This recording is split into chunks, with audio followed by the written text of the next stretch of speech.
Happy holidays! Are you guys excited for the holidays or is it just me? This is my favorite time of year.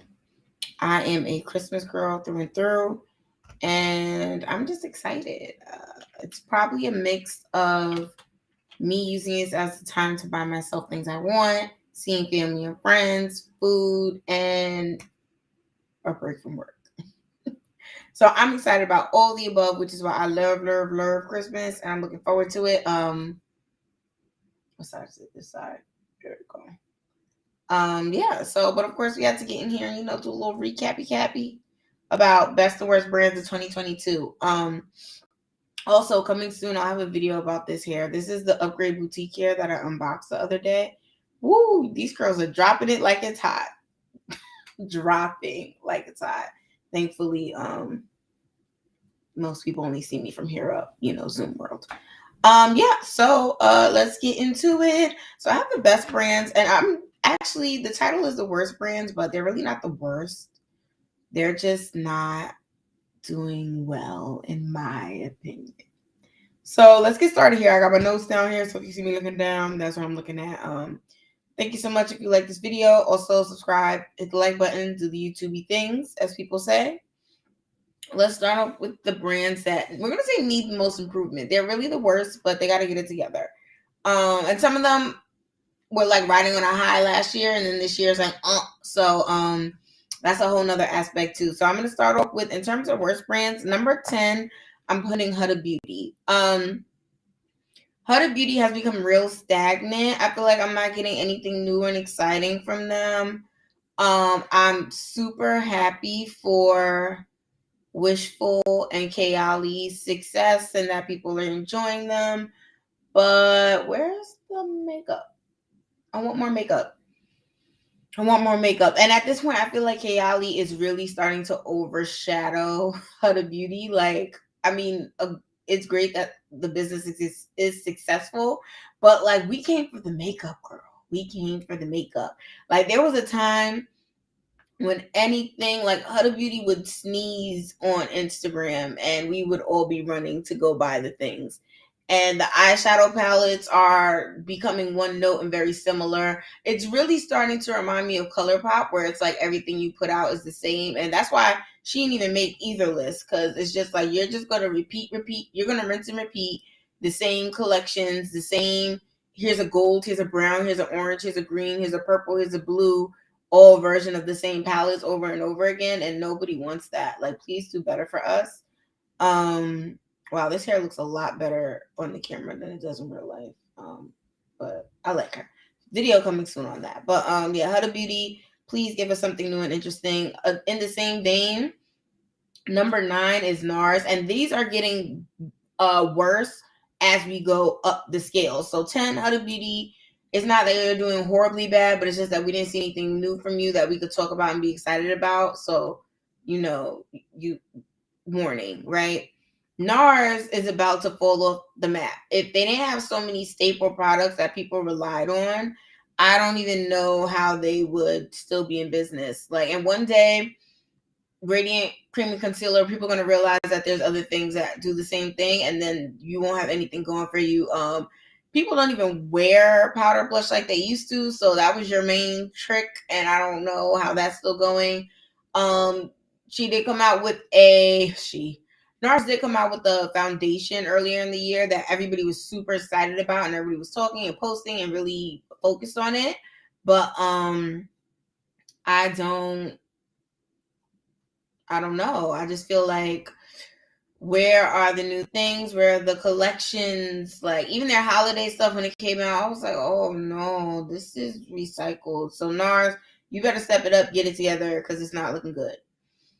Next is, and it breaks my heart to do this to my auntie, Pat McGrath. So Pat McGrath did come out with some really amazing stuff this year. I think the colored mascaras were really good. I loved the holiday palette for this year. And the way it had like the 3 little mini palettes, but it's like all encompassed in one. Christmas nails. I like them. But and then gold on the thumb. But yeah, so I think that she did have some hits, but everything is starting to move to the point where it's like, we get it, you do really great glitter shadows, but these color stories in these palettes are not wearable for everyday people. And yes, we everyday people like glitter, myself included, but it's really just the reason why the Naked palette was so successful is because I feel like you could take that and translate it to everyday and going out glam over the top looks. And I just feel like Pat McGrath needs to start making palettes that are more everyday wearable. We need more mattes, more neutral skin tone mattes, transition shade type colors, and compare. And you can pair that with the glittery shades. But if you're only doing a 12 pan eyeshadow palette, like 8 are glitters, 6 are glitters, like that's a lot of glitters. And because another thing that's really interesting is if you look at her looks on her Instagram page, it'll be all mattes, and then they'll show you the shot of them adding the glitters at the end or putting the glitter in the highlight. And I'm just like, the model doesn't even have that many glitter shadows. Why can't we get more mattes? So I hope that they trend towards that, especially since the eyeshadow palettes are like their big thing. She is coming out with a lot of powder highlighters, stuff like that. They already have the highlighter balm stick, so I don't know if a liquid highlighter would make sense for them, but I just feel like liquid highlighters, everybody's heading towards liquid now, especially with the soft life, dewy, natural makeup look blended down a little bit.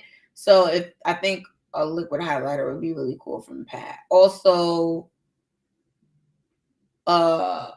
sheer foundation, I feel like the foundation is medium to full, so I feel like we need to slot in kind of like the Ease Lit Drop from Fenty, like, but the Pat version of that. Like, that's what we want. So, also some kohl eyeliner colors. I know she has a black, but if we could get like a blue and a green, maybe a brown and a purple, I would like that. And expand the color mascaras. They are phenomenal. I love the first 3 shades, the teal, then the pink, and then the blue. That's my order of my favorites. So if you could give us like a money green, a yellow, what else? A white. I would love all of those. Thank you. So Pat McGrath, we gotta switch it up. We gotta do some different things out here. Number 7, NYX. NYX, I saw they just came out with like a blur skin foundation launch. I'm like, girl, how are you going to launch in the second half of December? No. Where was this in September? Like, it's a day late, a dollar short. Nobody's really that excited about it. Especially because during this time, people who are buying, if you're buying makeup, it's because 1, you always buy makeup all the time, so you have makeup, or 2, you are getting makeup specifically for holiday parties, going out, engagements, the most wonderful time of the year stuff. And I just feel like the way they advertised it, it's like a white and pink and clear. It looks like some CoverGirl makeup, honestly. And I was just like, NYX is supposed to be the high-end drugstore brand, in my opinion. And I just feel like it was real basic. Y'all brought it real down to everybody else's level. And that was the one thing that made y'all special. Because at the end of the day, ELF has stepped it up. They've like doubled, tripled their collection. And I got a little caught up. Okay. ELF has double, tripled their collection. They are on your heels. Who's the other brand?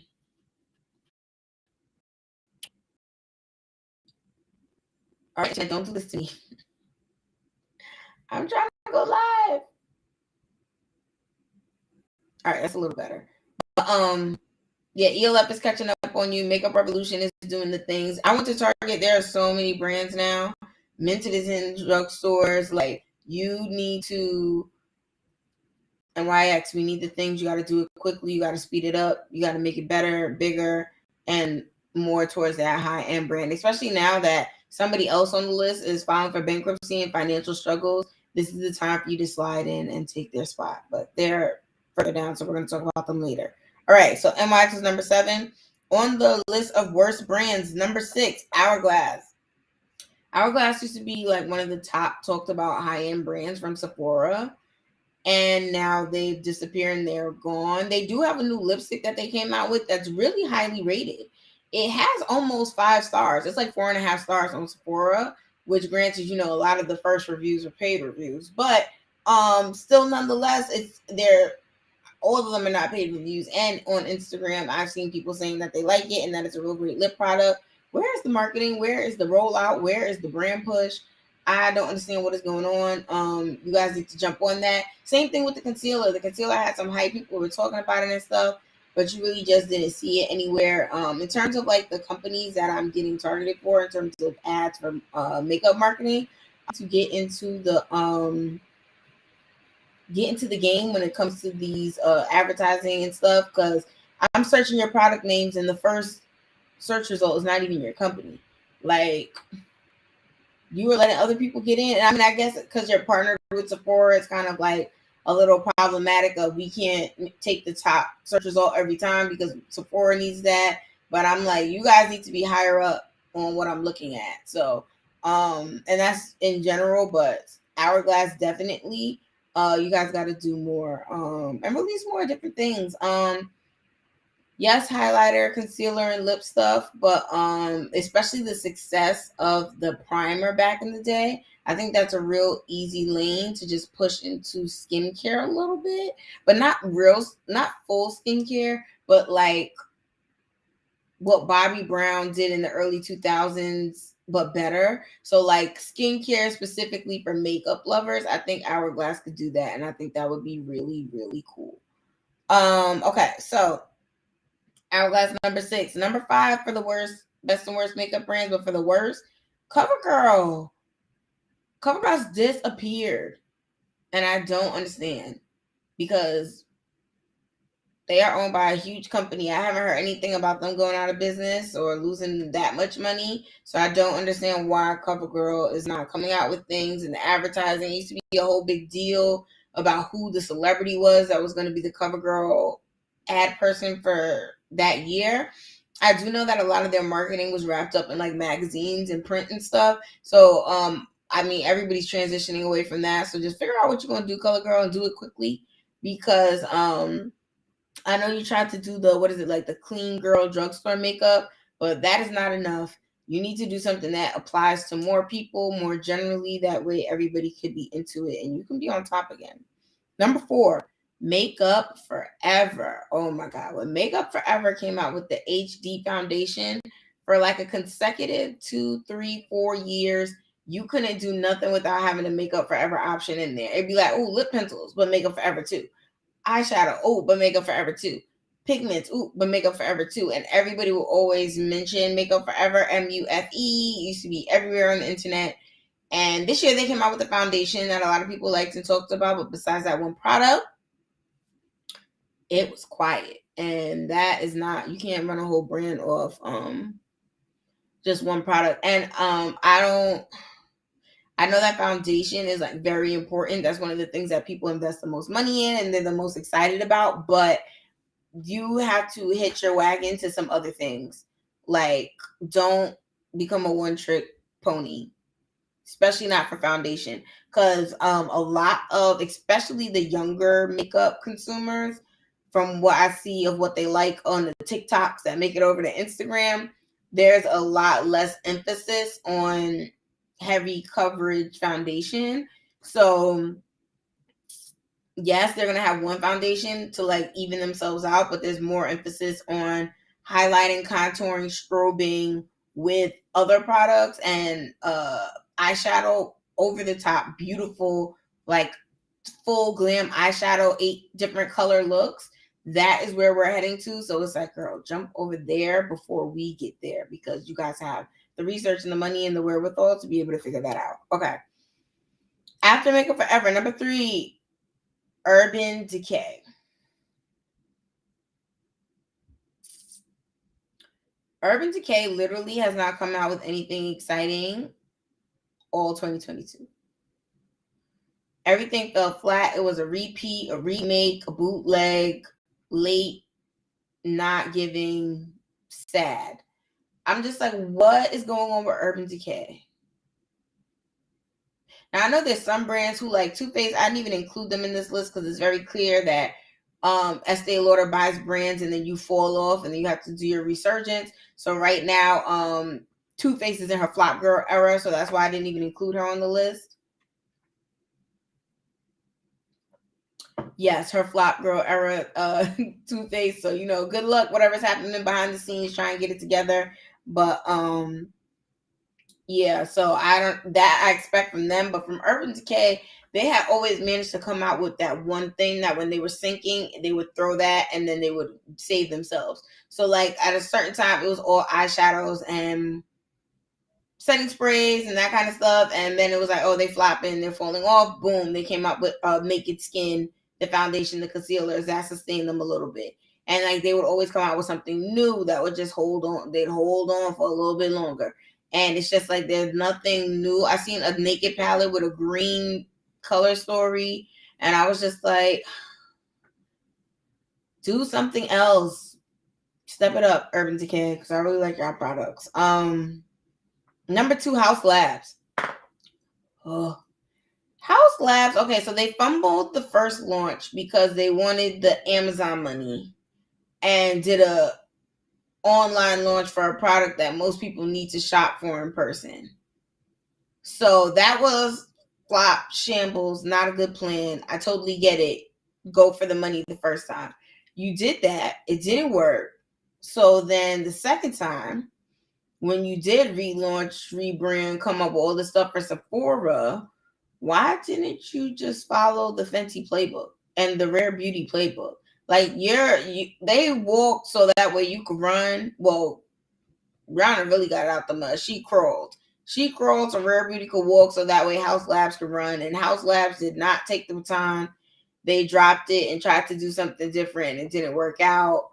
In terms of the personality of it all, watching the Lady Gaga videos of her posts of her putting on the makeup and talking about it and stuff, she is not as excited as early makeup Rihanna. Now, if you look at Rihanna's videos now, they're definitely more tampered down, less marketing, more like I'm just putting on my makeup and you guys get to be here and watch me do it. But at the beginning, she was super excited, over the top. Just uncensored Stunna lip paint was just one product, and she was everywhere talking about it, wearing it, putting on, like you could not get away from it. So I don't understand why I didn't just do that for this relaunch and do it the right way. So, and I'm also to put them higher at number 2 compared to all these other brands because Lady Gaga is a huge international superstar, and I just feel like whoever was in charge of the rollout situation launched this, dropped the ball.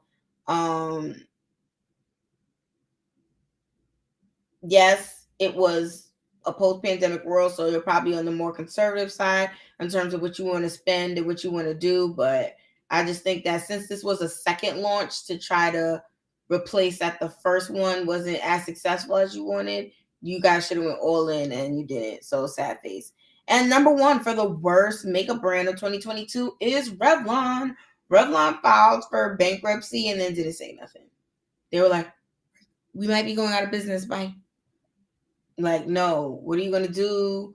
I feel like Becca was kicking and screaming until the end. They were fighting for their lives. They're like, listen, we're going out of business, but we're looking for a buyer, and you can still get the products until this date. And if it sells out, it won't be no more, but we're trying to hang in there. And until Smashbox eventually went and purchased them. So I feel like Revlon, maybe they did we're going out of business as more of like a play for like eliminating debt and stuff like that, but it just seems like you guys should have been coming out with collections, try to do something, really push yourselves out there before this last ditch effort of trying to save your company and your brand. So I just feel like Revlon didn't really do anything. They used to be the top. If you wear makeup and you were around in 2008, 2009, 2010, those years, Revlon, what was it, the Photo Ready Foundation? Oh my gosh, people could not get enough of that stuff. It broke me out like nobody's business, and I still tried it again because I was like, everybody's wearing this, so I need to wear it too. And that foundation, I could not take it, but it was the dupe for the Makeup Forever HD. Everybody loved it. Revlon was that girl. The concealer came out, then the blush came out, then the I don't think there was a contour then because we wasn't really about that life yet.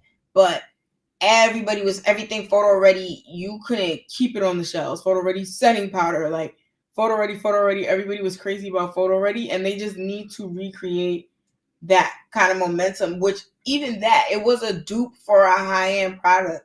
Just go copy something Fenty, like, or Charlotte Tilbury, and then you can have that same kind of moment.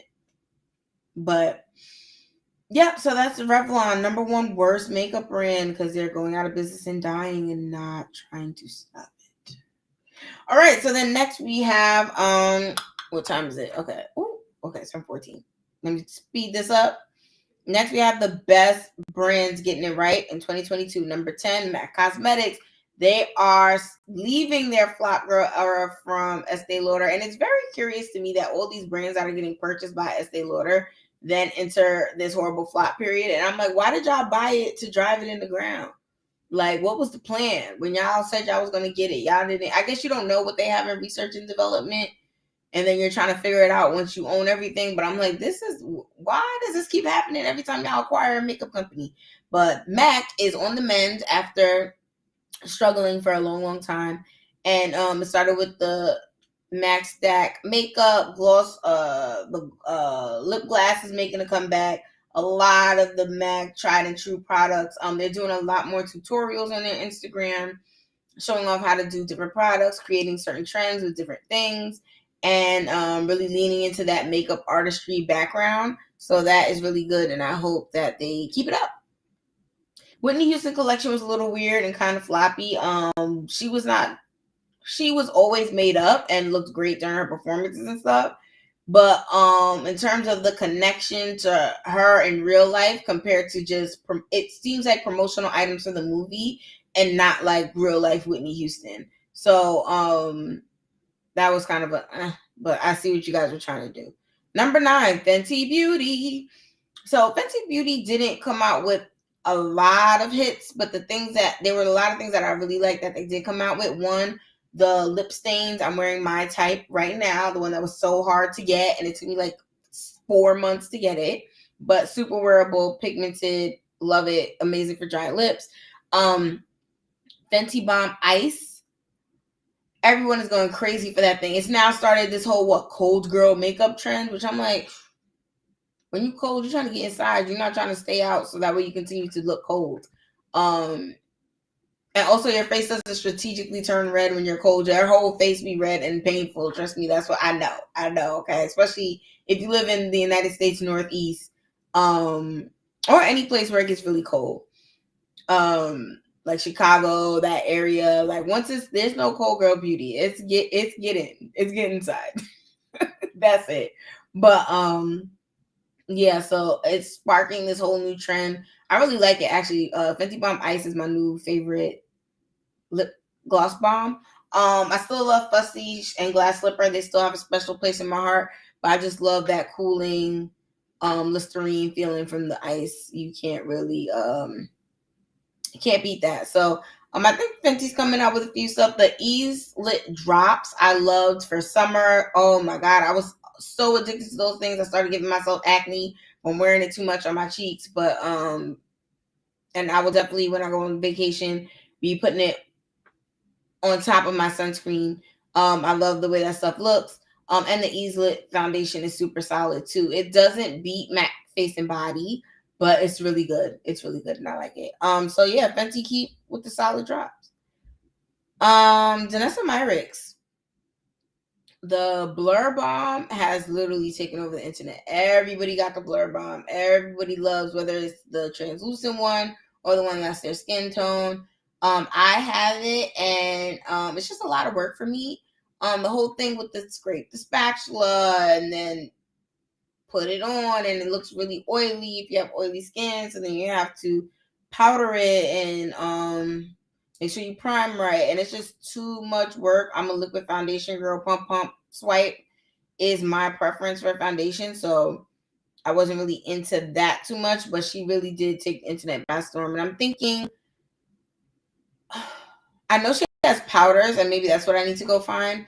because the Blur Bomb just not for me, even though I keep trying to make it work because I already paid for it and I want to take it back because I still kind of like it. I do like it for in terms of you can see like my discoloration here, like this little spot, and this spot is more noticeable right there. So I love it for like patting it on and covering up this area. But in terms of a whole full face, it just is very, very glam looking, and that's not for me. Also, I'm putting on my own skincare and stuff underneath. I know for her, she's always doing like her drops or her the Yummy foundation first or something else. So this is too much steps, too much makeup, which I thought I'd never say, but here we are. Number 7, LYS Beauty. LYS Beauty is mainly because of the bronzer stick. They took it to one of those deep, deep shades that is just really, really hard for people to find a contour or bronzer for. And I really, really appreciate that. And I love it. I love a stick bronzer. Tantour is amazing, but it's super annoying having to screw the top on and trying to apply it. Same thing with Fenty Cream and powder bronzer. The stick is just so much more convenient and easy to use. And LYS has the best one. Makeup by Mario's one is good too, but it's a little less emollient and it does pull a little if you have dry skin. So that's the only reason why LYS kind of edges it out. But if you have super oily, acne prone skin, I can imagine that you don't want to mess with that. But I love, love, love LYS Beauty contour stick. They also have some really great other products. So they're definitely coming up in the game. Number 6 is Dior. I feel like out of nowhere, everybody's talking about Dior concealer, Dior foundation, the lip oils, the lip tints, everything now. Dior, Dior, Dior. I feel like Dior and Givenchy are fighting to replace YSL. So the way that YSL was like that top high-end makeup brand in like 2015, 2016, I feel like Dior is slowly coming into that spot. So that's why I put them at number 6. Number 5, Merit Beauty. Everything for them is always sold out. You go on Sephora, the things are gone. And I guess because people are really eating it up. I know me personally, Merit Beauty is my favorite my clean kind of beauty brand. The Minimalist, that foundation is so perfect. It is everything you want in a stick foundation, except with the maneuverability of like a writing pen because it's a little smaller and it's so much easier to use. And I love the formula. Merit Beauty is on it, so I'm really excited to see what they do moving forward. This year, I know they do like the contour sticks and stuff like that, but as they continue to build their brand out, like what are the things they go to? What are the trends and kind of what is their next product? I'm excited to see that. So number 4, I have Sephora Collection. So Sephora Collection is because they are really stepping it up. They're doing a lot better. They're making really great products, and they have so many more dupes for other high-end things that I really, really like, especially because, everything can't be a high. Sometimes you got to go low, especially if it's something that you wear a lot. So yes, Sephora Collection, keep it up. And I love that they're doing 30% off Sephora Collection during Beauty Insider events. That is great.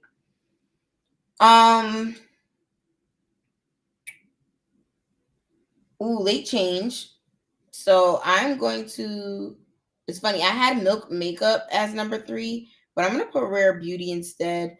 I feel like Rare Beauty, even though a lot of their launches are like now towards the end of the year, so it's like not as bang for your buck because we're all swept up in holidays and people aren't talking about it, but they have consistently launched, had the internet buzz, and then the products also be good after it follows up.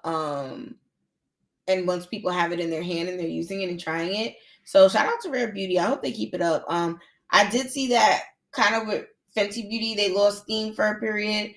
And then House Labs never got any steam. So I just hope that Rare Beauty is able to sustain it. And maybe by spacing out the launches more, like just stick to the fall, spring, winter launch kind of thing, and launch less products would be more consistent. So that way they could stay around longer and people be really excited for them. Number 2, ELF. ELF came out with that dupe for Charlotte Tilbury and literally set the internet on fire. Like for weeks, that was the only video I would see everywhere.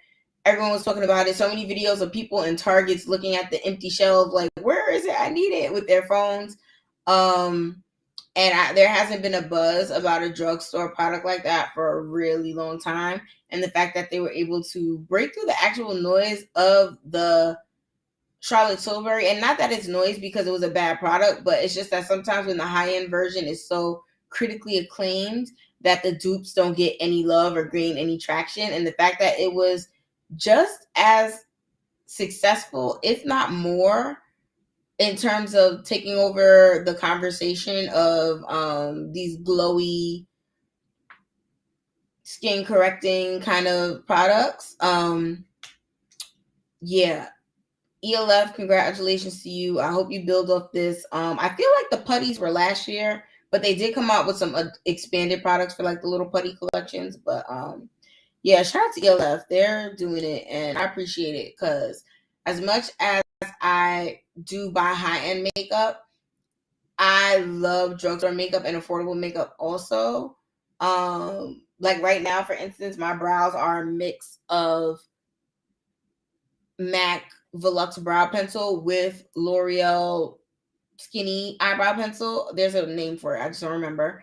And sometimes you just have to mix the things to get the look. Like I have a cheaper, I don't know what lip balm I even have on right now, but it's probably drugstore Aquaphor that's in my purse. And then I put the My Type Fenty Beauty on top.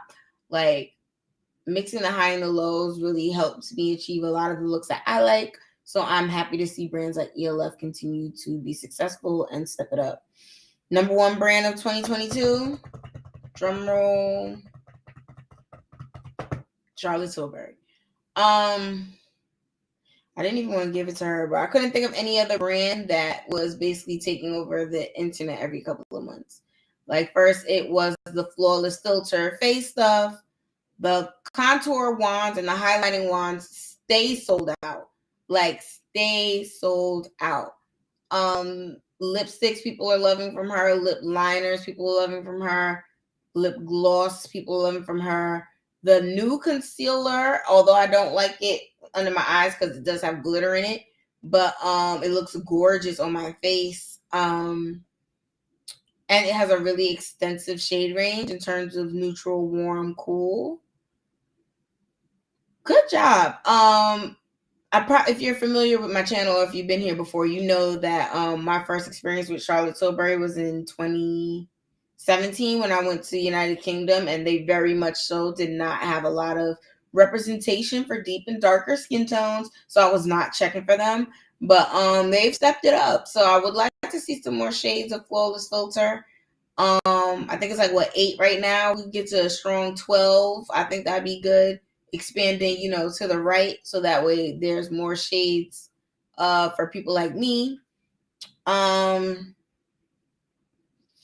yeah, so many things. Everybody is checking for Charlotte Tilbury. The face cream. Everybody's going crazy for the face cream, the setting spray. It was just moment after moment, product after product that they consistently were capturing people's attention, people getting the product and then loving it, being shocked how good it is, or at least thinking it was good enough for them to not return it. So Charlotte Tilbury wins 2022 as best beauty brand. I can't think of anybody else who was doing it better than them. Nope, Charlotte Tilbury. So my only criticism for Charlotte Tilbury is the eyeshadows. These little quads that you want all this money for, and they looking real Patrick Ta looking, like almost dupe for dupe. I don't know. You got to fix that up. Also, expanded eyeshadow palettes. I don't want quads or little 6 pans. We need 12, 16, 18 more. But I know you also want to charge a whole bunch of money. So if you make it too big, you can't make no $200 eyeshadow palette because then nobody will buy it from you. Even though, what is it, Natasha Denona? Y'all love her stuff. Even though I just look like, ooh, that's cute. Not for me. But let me stop. I'm gonna try something from her and see what I think. But all right, thank you so much for watching. Let me know in the comment section below what is your best brand 2022, worst brand 2022, and another brand you just want to talk about, honorable mention in there. Because I'm curious. So Thank you so much for taking the time to watch my live. Make sure you hit the subscribe button so you don't miss out on any of the great videos I make for this channel. Hit the like button if you like this video so I can know I should make more listicle kind of videos like this. I used to more often back in the day, but also community tab coming soon. I just got access to it, so I have to set that up. And I'm going to be into the things. My goal for 2023 is to be way more active on YouTube. I'm definitely been taking a step back. Real life has been catching up with your girl. But I'm really trying to be more thoughtful and mindful and plan in advance for YouTube. That way I could be here more. All right. So thank you so much for watching. I will see you in the next video and have a great day. And if I don't see you guys live before the end of the year, happy Hanukkah, Merry Christmas, happy Kwanzaa, and happy New Year, and happy to any other, happy Three Kings, all the other celebrations that are happening around this time. I hope you have a chance to get together with your loved ones and your family and friends, and to relax, log off, enjoy real life, and be thankful that we have the opportunity to do so. So thank you so much for watching. I'll see you guys in the next video. All right, bye.